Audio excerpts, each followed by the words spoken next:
अस्सलाम वालेकुम स्टूडेंट्स। आज हमने एक न्यू चैप्टर स्टार्ट करना है जिसका नाम है solution and colloids. Solution and colloids में अक्सर एमसीक्यूज बहुत आते हैं, इसमें से शॉर्ट क्वेश्चन भी बहुत आते हैं और इसमें से एक लॉन्ग क्वेश्चन बनता होता है, वो भी मैं आपको बताऊंगा कि कौन सा लॉन्ग क्वेश्चन इसमें से बनता होता है। तो आज हमारा लेक्चर नंबर 1 है properties of solution, suspension and colloids. आज हमने डिस्कस करनी है प्रॉपर्टीज़, जनरल प्रॉपर्टीज़ सॉल्यूशन की क्या होती हैं, सस्पेंशन की क्या होती हैं और कोलाइड्स की क्या होती हैं। तो यहाँ पे मैंने की पॉइंट्स लिख दिए हैं, कुछ प्रॉपर्टीज़ लिख दी हैं, इसको हम बारी बारी डिस्कस करेंगे। तो सबसे पहले तो हमें ये पता होना चाहिए कि सोल्यूशन क्या है। सबसे पहले हमें ये पता होना चाहिए क्या कि सोल्यूशन क्या है।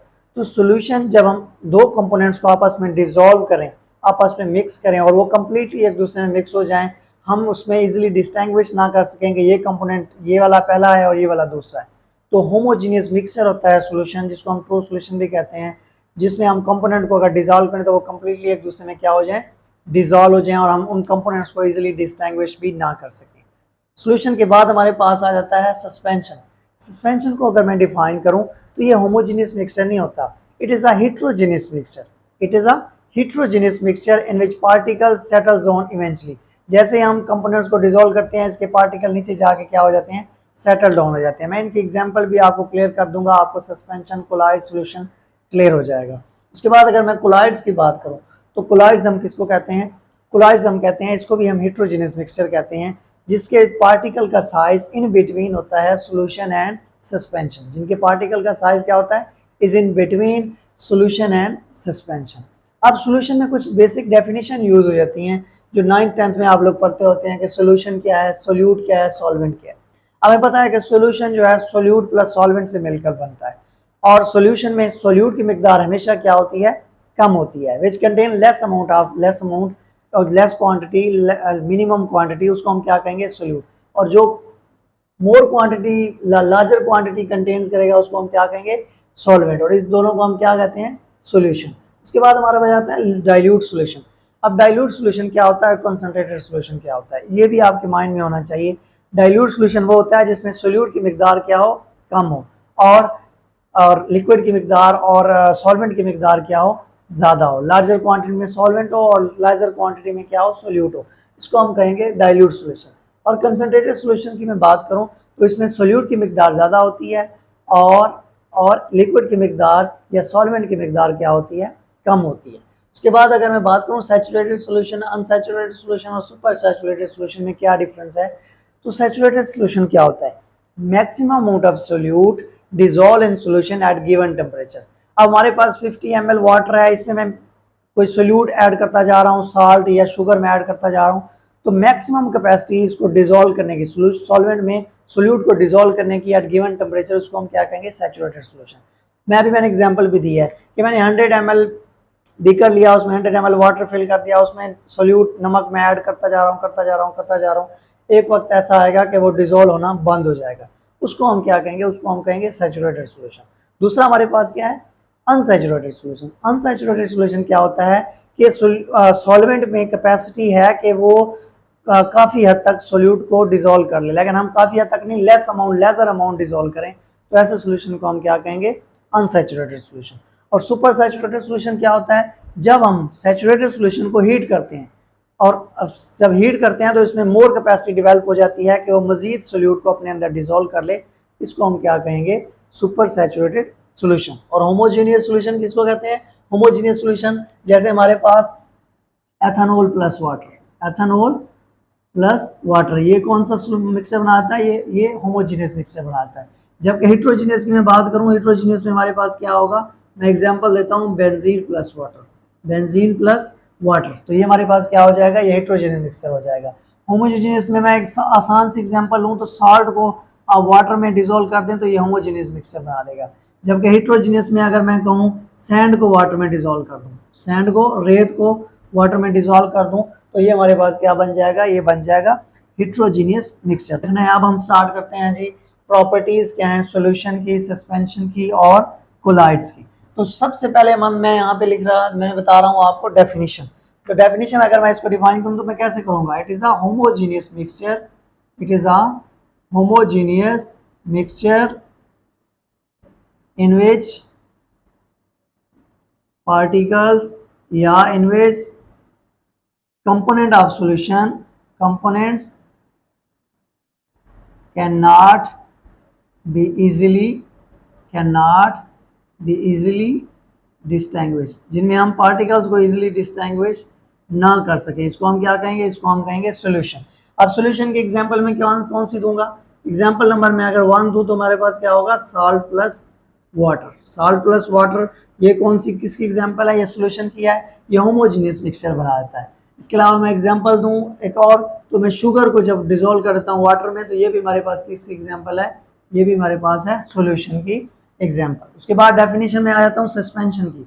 तो अभी मैंने बताया था it is a heterogeneous mixture, it is a heterogeneous mixture in which components are particles settled down immediately। जब हम एक दूसरे में इसको डिसॉल्व करें तो इसके पार्टिकल्स क्या हो जाएं, इजीली जाकर नीचे सेटल डाउन हो जाएं। अब इसके एग्जांपल्स में कौन सी हैं, एग्जांपल्स हमारे पास हैं, मैं अगर सैंड को वाटर में डिसॉल्व कर दूं, सैंड प्लस वाटर, उसके अलावा मैं मड को डिसॉल्व कर दूं वाटर में, मड इन वाटर, ये भी किसकी एग्जांपल है, ये भी हमारे पास सस्पेंशन की है। उसके अलावा मैं आटे को अगर पानी में भिगो दूं तो ये भी हमारे पास किसकी एग्जांपल है, फ्लोर इन वाटर, ये भी हमारे पास किसकी है, सस्पेंशन की एग्जांपल है। उसके अलावा आप मेडिसिन यूज़ करते हैं, मिल्क ऑफ मैग्नीशिया, एक सस्पेंशन यूज़ करते हैं, मिल्क ऑफ मैग्नीशिया, ये भी किसकी एग्जांपल है, ये भी हमारे पास सस्पेंशन की एग्जांपल है। इस वजह से इस बोतल के ऊपर लिखा होता है कि इसको यूज़ करने से पहले, इस्तेमाल करने से पहले इसी तरीके से हिला लें ताकि ये इजीली डिसॉल्व हो जाए, इजीली मिक्स हो जाए और जो भी आपको बीमारी है उससे आप ठीक हो जाए। उसके बाद हमारे पास और कोई एग्जांपल आप ले लें, chalk powder in water, chalk powder in water, chalk powder in water भी किसकी एग्जांपल है, सस्पेंशन की। उसके बाद मैं अगर कोलाइड्स की डेफिनेशन इसको डिफाइन करूं तो फिर मैं इसको भी यही करूंगा, it is a heterogeneous mixture, heterogeneous mixture in which particle size is in between solution and suspension, solution and suspension। तो अगर मैं कोलाइड्स को डिफाइन करूं तो मैं कहूँगा it is a heterogeneous mixture in which particle size is in between solution and suspension. अब इनकी एग्जांपल मैं देना चाहूँ तो एग्जांपल कौन सी हैं, एग्जांपल में हमारे पास आ जाता है ब्लड, ब्लड किसकी एग्जांपल है, कोलाइड्स की। उसके अलावा मिल्क की, मिल्क भी हमारे पास क्या है, किसकी एग्जांपल है, मिल्क भी हमारे पास है कोलाइड की। उसके अलावा इंक, ये भी कोलाइड की एग्जांपल है। और हमारे पास लास्ट एक और होता है सोप सॉल्यूशन, जब हम साबुन को पानी में भिगोते हैं तो जो झाग बनती है उसको भी हम कोलाइड्स कह सकते हैं। और लास्ट में हमारे पास क्या है, लास्ट में एग्जांपल दे देता हूँ, आइसक्रीम, आइसक्रीम ये भी हमारे पास किसकी एग्जांपल है, कोलाइड्स की। उसके बाद हमारे पास है साइज ऑफ पार्टिकल, पार्टिकल का साइज कितना होता है। तो सॉल्यूशन में हमारे पास जो पार्टिकल का साइज होता है वो है 0.1 नैनोमीटर से लेकर 1 नैनोमीटर तक, 0.1 नैनोमीटर से लेकर 1 नैनोमीटर तक। और अगर मैं बात करूँ कोलाइड सस्पेंशन की, तो इसकी जो हमारे पास पार्टिकल का साइज होता है वो होता है मोर देन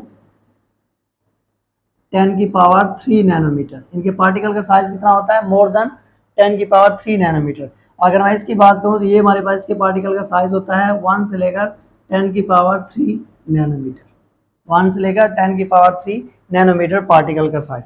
उसके बाद हमारे पास फेज ये कौन सा होता है, अभी हमने पढ़ा है कि ये क्या है, ये होमोजीनियस फेज बनाता है, होमोजीनियस मिक्सचर होता है। और ये कौन सा होता है, ये होता है हेट्रोजीनियस।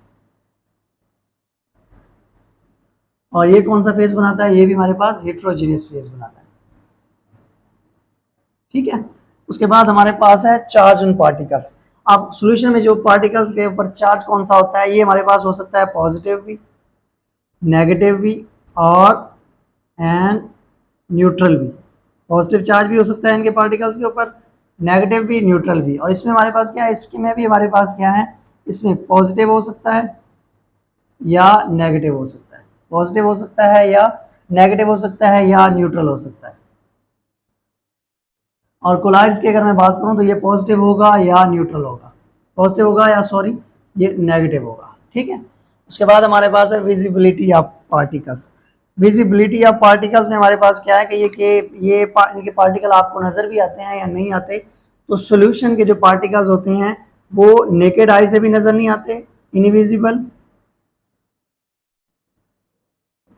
ये नेकेड आई से भी नज़र नहीं आते, इनविजिबल नेकेड आई से भी नज़र नहीं आते, और ये ऑर्डिनरी माइक्रोस्कोप से भी नज़र नहीं आते, और इलेक्ट्रॉन माइक्रोस्कोप से भी ये नज़र नहीं आते इनके पार्टिकल्स। और अगर मैं बात करूं विजिबिलिटी ऑफ पार्टिकल सस्पेंशन की, तो ये जो है ये आम आंख से भी नज़र आ जाते हैं, विजिबल थ्रू नेकेड आई, ये आम आंख से भी नज़र आ जाते हैं, ये ऑर्डिनरी माइक्रोस्कोप से भी नज़र आ जाते हैं, और ये इलेक्ट्रॉन माइक्रोस्कोप से भी इनके पार्टिकल इजीली नज़र आ जाते हैं। ठीक है, उसके बाद हमारे पास है कोलाइड्स। कोलाइड्स में अगर हम विजिबिलिटी देखें तो ये क्या होता है, कोलाइड्स में अगर विजिबिलिटी की मैं बात करूं तो ये विजिबल हैं, visible through ordinary microscope. Ordinary microscope से तो हम इनको देख सकते हैं, बट हम इनको आम आंख से नज़र नहीं देख सकते, but not visible through naked eye, ये आम आंख से इनके पार्टिकल्स नज़र नहीं आते। उसके बाद हमारे पास है फिल्टरेबिलिटी। फिल्टरेबिलिटी का मतलब ये है कि क्या सॉल्यूशन, सस्पेंशन और कोलाइड्स के पार्टिकल फिल्टर हो जाते हैं। तो सॉल्यूशन जो है इनके पार्टिकल्स ये ऑर्डिनरी फिल्टर पेपर से भी नहीं फिल्टर होते, ऑर्डिनरी फिल्टर पेपर से भी ये फिल्टर नहीं होते, और ये अल्ट्रा फिल्टर पेपर से भी इनके पार्टिकल्स फिल्टर नहीं होते, फिल्टर नहीं होते। और अगर मैं बात करूं सस्पेंशन की, तो ये सस्पेंशन के पार्टिकल जो है ये ऑर्डिनरी फिल्टर पेपर से भी फिल्टर हो जाते हैं, ऑर्डिनरी फिल्टर पेपर से भी इनको हम इजीली सेपरेट कर सकते हैं, और हम इनको अल्ट्रा फिल्टर पेपर से भी इजीली फिल्टर कर सकते हैं। और अगर मैं बात करूं कोलाइड्स की, तो कोलाइड्स के पार्टिकल जो हैं ऑर्डिनरी से नहीं होते, ऑर्डिनरी फिल्टर पेपर से ये इजीली पास हो जाते हैं, बट हम इनको अल्ट्रा फिल्टर पेपर से क्या कर सकते हैं, अल्ट्रा फिल्टर पेपर से इजीली इनके पार्टिकल को फिल्टर कर सकते हैं। ऑर्डिनरी फिल्टर पेपर से नहीं कर सकते, अल्ट्रा फिल्टर पेपर से इनको कर सकते हैं। उसके बाद हमारे पास है डिस्पर्शन ऑफ लाइट, कि हमारे पास जो लाइट जो है ये डिस्पर्स होती है, स्कैटर्ड होती है नहीं, इसको हम कहते हैं टेंडल इफेक्ट। तो हमेशा याद रखिएगा टेंडल इफेक्ट क्या है। Tyndall effect is the scattering of light by a particle of suspension and colloids. इसका क्या मतलब है कि लाइट का डिस्पर्स हो जाना, फैल जाना, स्कैटर्ड हो जाना। तो सॉल्यूशन में से अगर हम लाइट पास करें तो इजीली पास हो जाती है, आर पार गुजर जाती है उससे। अगर मैं बात करूँ सस्पेंशन और कोलाइड्स की, तो इसमें से अगर मैं लाइट पास करूंगा तो इसमें लाइट जो हो जाएगी वो आर पार पास नहीं होगी, जबकि स्कैटर्ड हो जाएगी, डिस्पर्स हो जाएगी। तो अगर मैं सॉल्यूशन की बात करूं तो डिस्पर्शन ऑफ लाइट, ये लाइट जो है डिस्पर्स नहीं होती, लाइट डिस्पर्स नहीं होती। अगर मैं यहाँ पे इधर बात करूं तो डिस्पर्शन ऑफ लाइट, ये लाइट क्या हो जाती है, लाइट डिस्पर्स हो जाती है, और इधर भी हमारे पास लाइट क्या हो जाती है, ये डिस्पर्स हो जाती है। यानी कि ये टेंडल इफेक्ट ये भी शो करता है, ये भी शो करता है, बट हमारे पास जो सोल्यूशन है ये टेंडल इफेक्ट शो नहीं करता। उसके बाद हमारे पास है सेटलिंग, कि इनके पार्टिकल्स जो है सेटल हो जाते हैं या नहीं होते। तो सेटलिंग की अगर मैं बात करूं सोल्यूशन की, तो ये पार्टिकल जो है डू नॉट सेटल, इनके पार्टिकल जो है नीचे जाके नहीं बैठते। अगर इसकी बात करूं तो ये सेटल हो जाते हैं इनके पार्टिकल, जैसे ही हम डिजोल्व करें सॉल्यूशन सॉल्वेंट में, जैसे ही हम इनके पार्टिकल डिजोल्व करें तो क्या हो जाते हैं, नीचे जाके सेटल हो जाते हैं। और इसमें अगर बात करूं तो इसमें भी हमारे पास क्या हो जाएंगे, कुछ देर के बाद इनके पार्टिकल भी जाकर सेटल डाउन हो जाएंगे। और अगर मैं फिजिकल अपीयरेंस की बात करूं, ये ज़ाहिरी तौर पे कैसे नज़र आते हैं, तो सॉल्यूशन का जो हमारे पास मिक्सचर होता है वो होता है ट्रांसपेरेंट। वो क्या होता है, ट्रांसपेरेंट, क्लियर सॉल्यूशन होता है। वो सॉल्यूशन क्या होता है, क्लियर सॉल्यूशन होता है। अगर मैं बात करूं सस्पेंशन की, तो सस्पेंशन हमारे पास क्या होता है, ये क्लाउडी होता है। ये क्या होता है, क्लाउडी होता है। और इसकी मैं बात करूं तो ये हमारे पास क्या होता है, ये ओपेकू फिजिकल अपीयरेंस शो करता है, ओपेकू। ठीक है, तो ये था हमारे पास आज प्रॉपर्टीज ऑफ सॉल्यूशन, सस्पेंशन और कोलाइड्स। उसके बाद हमने बेसिक टर्म्स पढ़नी है सॉल्यूशन में।